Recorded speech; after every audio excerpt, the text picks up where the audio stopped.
നവരാത്രിയുടെ 6-ാം ദിവസമായെന്ന് ആദിപരാശക്തിയുടെ 6-ാമത്തെ ഭാവമായ കാർത്യായനി ദേവിയെയാണ് പൂജിക്കുന്നത്.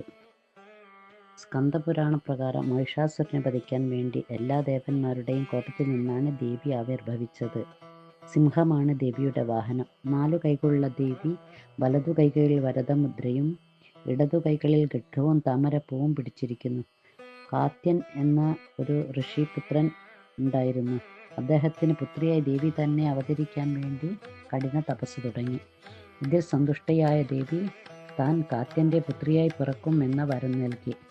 കാത്യന്റെ പുത്രിയായതിനാലാണ് ദേവിക്ക് കാർത്യായനി എന്ന പേര് ലഭിച്ചത്. ശ്രീകൃഷ്ണ ഭഗവാനെ ഭർത്താവായി ലഭിക്കാൻ വേണ്ടി ഗോപസ്ത്രീകൾ കാർത്യായനി വ്രതം അനുഷ്ഠിച്ചിരുന്നു. ദേവീ മാഹാത്മ്യത്തിൽ സൗമ്യസുന്ദരിയായ ദേവിയായിട്ടാണ് കാർത്യായനി ദേവിയെ വർണ്ണിക്കുന്നത്. നവരാത്രിയിലെ 6-ാം ദിവസത്തിലെ ഈ പുണ്യദിനത്തിൽ യോഗികൾ ദ്വിതീയ ആജ്ഞാചക്രത്തിൽ ധ്യാനിക്കുന്നു. പ്രാർത്ഥനാമന്ത്രം: ചന്ദ്രഹാസോജ്വലകരാ ശാർദൂലവരവാഹന കാർത്യായനി ശുഭം ദധ്യ ദേവീ ദാനവഘാതിനി.